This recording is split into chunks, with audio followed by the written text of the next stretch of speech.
ఈరోజు మాదారం గ్రామం నుండి సంగారెడ్ల పొల్యూషన్ డిపార్ట్మెంట్ కానీ ఇరిగేషన్ వాళ్ళకి కానీ డైరెక్ట్ కలెక్టర్ గారే కలిసి మాదారంలో అక్రమంగా కోరీలు నడుస్తున్నాయి, దుమ్ము ధూళి ఇల్లు బ్లాస్టింగ్ అవుతుంది. అధికారులు గిట చెప్తే సానుకూలంగా స్పందించి విజిట్ చేస్తామని కోరిరు.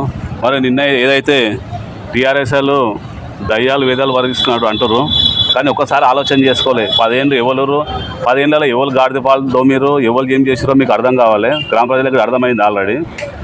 నిన్న నువ్వు మాట్లాడుతున్నావు, దొంగలు అంటున్నావు.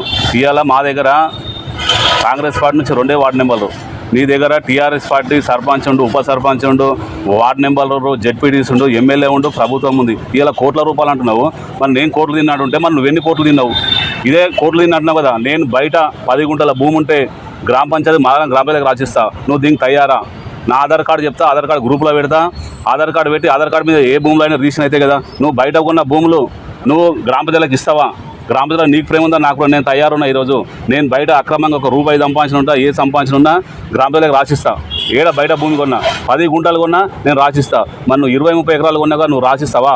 10 ఏళ్ల కింద నీ ఆస్తి ఎంత, 10 ఏళ్ల కింద ఇప్పుడు ఆస్తి ఎంత, అది గుర్తుపెట్టుకొని మాట్లాడు. నోరు ఉంది కదా, ఏదంటే అది మాట్లాడతాం. మేము గౌరవం. ఇప్పుడు ఏంటంటే నువ్వు నీ ఇంకా రానందుకే ఇవాళ కోట్ల రూపాయలు తిన్నాడు, అది తిన్నాడు. నేను మామూలు వ్యక్తినే కోట్లు తింటే మరి నువ్వు అధికారంలో సర్పంచ్ నువ్వెన్ని కోట్లు తిన్నావు? ఒకసారి ఆలోచన చేసుకో. మట్టి కొట్టినట్టున్నావు కదా, మట్టి కొట్టినట్టు ప్రూఫ్ ఇప్పిస్తావా? ఇవాళ బేగర్ స్వామి ఇవాళ గుర్తుకొస్తున్నా నీకు. బేగర్ స్వామి రైతు అంటున్నావు. 10 ఏళ్ళకు అదే బండ్లు పోయినాయి, టిప్పర్లు పోయినాయి, అన్ని పోయినాయి. మరి బేగర్ స్వామికి ఎప్పుడు న్యాయం చేసినావు? ఎక్కడ న్యాయం చేసినావు అని అడుగుతున్నా. నైట్లో మా మనుషులు వచ్చి బండ్లు తీసిరంటున్నావు కదా. బండ్లు తీస్తే రేపు కాల్కదేవి కూడా లేకుంటే రామాలయ మందిరమా స్నానం చేసి నేను జరపలేనని తీయాల రోడ్డు పోయలేనని చెప్పి నేను దొరతా తీసిన మరి నువ్వు దొరతావా? దీనికి సిద్ధంగా ఉన్నావా? నోటికి ఏదో వస్తుంది, ఇలా అధికారం పోయింది, రేపు వస్తామో రామా అని చెప్పి నువ్వు చేస్తున్నావు. చెప్పులతో కొట్టే రోజులు ఏదో దగ్గరకు వస్తాయి. 2 సార్లు నీకు బుద్ధి చెప్పిరా నన్ను అంటున్నావు కదా. ఓకే, బుద్ధి చెప్పిరా అంటున్నావు కదా. ఫస్ట్ నువ్వు గెలిచింది ఎంత? ఫస్ట్ నీకు పబ్లిక్ అవకాశం ఇచ్చి నువ్వు గాంధీ బొమ్మ మీద ఏ మాటలు చెప్పినావో పబ్లిక్ అందరు గుర్సు సరే యువకుడు మంచోడవా అని చెప్పి నేను గెలిపించిన తర్వాత ఏం చేసినావో తెలుసు.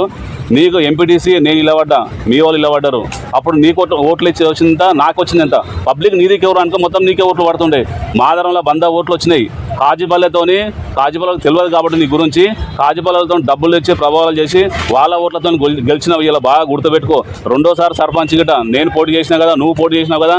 ఆయన నీకు పబ్లిక్లో సత్తా ఉంటే కాంగ్రెస్ వాడలని మంత్రి కూడా వెళ్ళాయని పైసలు ఇచ్చి బెదిరించి యాదగిరి కూడా తీసుకుపోయి విడ్డ్రా చేసింది నువ్వు కదా. నీకంతా పబ్లిక్లో స్వచ్ఛంగా నీకు ఓట్లు వేస్తారు అనుకుంటే మా వాళ్ళు ఎందుకు కొనుక్కుంటావు? ఒడ్ల బ్రహ్మచారి మాజీ అధ్యక్షుడు ఉన్నాడు, ఆయన ఎట్లా తీసుకుంటావు? ఇవన్నీ ప్రభావాలు పెట్టి నీకు అంతా ఉంటే డైరెక్ట్ పబ్లిక్లో మా వాళ్ళని కొనవలసిన అవసరం ఏమొచ్చింది? మా వాళ్ళని కొనవలసిన అవసరం లేదు కదా. ఓన్లీ కాంగ్రెస్ పార్టీతోనే నువ్వు 2వ సారి అధికారం చేసినావు. మా పబ్లిక్ మా ఎంకురు కాబట్టి ఎంపీటీ సెలక్షన్లలో 350 మెజార్టీతో గెలిచిర్రు.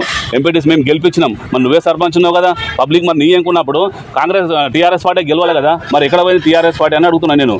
పబ్లిక్ నీవేందో నేనేందో బాగా తెలుసు. ఎవరు ఎక్కడ సంపాదించిన ఇప్పుడు బండ్లు అంటున్నావు కదా. బండి నంబర్ నోట్ చేసుకో.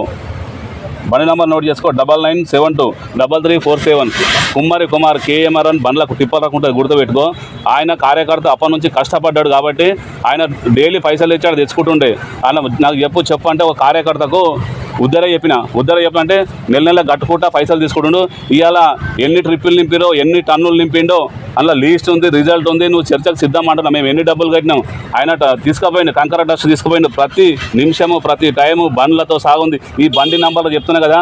నేను ఆధార్ కార్డు పెడతా, నా పేరు మీద ఒక బండి ఉందా చెప్పు. కమిషన్లో టిప్పాలని మాట్లాడుతున్నావు. నోరు అదుపులో పెట్టుకొని మాట్లాడు. ఎవరు టిప్పరు ఈ కేఎంఆర్ టిప్పాలకే నువ్వు ఆల్రెడీ చెప్పలేవా? నువ్వు తీసుకపోలేవా?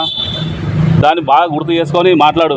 ఎక్కడ మట్టి దొంగతనం చేయలే, ఎక్కడ చేయలే, మాట తప్పలే, మడమ దింపలే, పార్టీ జెండా మారలే. బాగా గుర్తుపెట్టుకో. ఏదో పార్టీ ఇన్ని రోజులు 10 ఏళ్ళ ఉన్నాం కాబట్టి ఒకటే పార్టీలు ఉన్నాం, ఒకటే మాట మాట్లాడుతున్నాము. బాగా అర్థం చేయదు. చెప్పులతోనే కొట్టే రోజులు దగ్గరికే వస్తాయి. మొన్న ఆల్రెడీ ఎంపీ ఎలక్షన్లో రిజల్ట్ ఇచ్చారు కదా. డబ్బులు వంచినా ఏది చేసినా ఇవాళ పబ్లిక్ కాంగ్రెస్ పార్టీ వైపురు, కాంగ్రెస్ పార్టీ పథకాలు అందుతున్నాయి. మేము ఎక్కడ అధికారం దూరం అవుతుందని చెప్పి నువ్వు ఏదో ఆలోచన చేస్తున్నావు కానీ అది తప్ప ఆలోచన. పబ్లిక్ ఎవరేందో బాగా గ్రామ ప్రజలు తెలుసు. 10 ఏళ్ళ కింద నేను రాజకీయంలో వచ్చాను, నా ఆస్తులు ఎంత, 10 ఏళ్ళ తర్వాత నీ ఆస్తులు ఎంత, చర్చకు సిద్ధమా అని గుర్తుపెట్టుకో. అప్పుడు నువ్వెంతున్నావు, ఇప్పుడు నువ్వెంతున్నావు అది చూసుకొని మాట్లాడు. నేను చెప్తున్నా కదా, మాదారం గ్రామ ప్రజలు ఒకటే సవాల్ చెప్తున్నా. నేను బయట ఊళ్ళలో 10 గుంటల భూమి కొంటే 10 గుంటల భూమి మాదారం గ్రామ ప్రజలకు రాసిస్తా. నువ్వు రాయనికి తయారున్నావా అని చెప్తున్నా. నువ్వు రాయనికి తయారున్నావా? 10 ఏళ్ళ కింద కొంటే రాయకు, 10 ఏళ్ళ తర్వాత కొంటే కంపల్సరీ రాయాలి. ప్రజలకు నీ మీద ప్రేమ ఉందా, నా మీద ప్రేమ ఉందా? ఆధార్ కార్డు లింక్ ఉంటుంది కదా, ఆధార్ కార్డు నెంబర్ కూడా చెప్తా, రాసుకొని ఏడ భూములు లేకుంటే సోమవారం రోజా మంగళవారం రోజా కలెక్టర్కి వద్దాం. 10 ఏళ్ళ కింద మనకు భూములు ఎన్ని ఉన్నాయి, తర్వాత భూములు ఎన్ని ఉన్నాయి చూసుకొని కలెక్టర్కి ఇద్దాం. మనం మీద ఎంక్వైరీ చేపించుకుందాం. ఎవరు ఆస్తులు ఎక్కువ ఉంటే రాసిద్దాం. అబ్బా నీకన్నా 2 గుంటలు ఎక్కువ ఉన్నా, 10 గుంటలు ఎక్కువ ఉన్నా నేను గ్రామ ప్రజలకు రాయడానికి రెడీ ఉన్నా. నువ్వు రెడీ ఉన్నావా? నీ 20-30 ఎకరాలు రాయడానికి రెడీ ఉన్నావా? అది బాగా గుర్తుపెట్టుకొని ఆలోచన చేసి మాట్లాడాలి. నోరు ఉంది, మా ఇంకా మనుషులు మేము ఏదంటే అది చేస్తాం, ఏదంటే అది మాట్లాడదామంటే ప్రజలందరూ గమనిస్తారు, అంతా చూస్తారు. మేము ఏదైతే ఎలక్షన్ల వాగ్దానాలు వేసినామో అవి ఎలక్షన్ల వాగ్దానాలు కంపల్సరీ ఉంది. ఇలా బ్యాగర్ స్వామి అంటున్నావు కదా, బ్యాగర్ స్వామి మేము చేసినామా? నేను తొవ్వ తీపిస్తాను నువ్వు అంటున్నావు కదా, నేను గుళ్ళె జ్వరానికి తయారు, నువ్వు తయారున్నావా? అది బాగా సవాల్కు చూసుకో. దొంగలు అంటున్నావు, ఎవరు దొంగలో ఇలా నా వల్ల నాకు అంటున్నావు కదా. నీ పార్టీలో కూడా మస్తు చెప్తారు వ్యతిరేకంగా, రాజకీయం అన్నాడు వ్యతిరేకము అట్లా ఇట్లా ఉంటారు. బాగా ఆలోచన చేసుకొని రేపు పొద్దుగల త్వరలో ఎలక్షన్లు ఉంటాయి కదా, ఎవరు చెప్తాను కొడతారో ఎవరు చేస్తారో బాగా ఆలోచించి మాట్లాడాలని కోరుతున్నాను. ఒక నిమిషం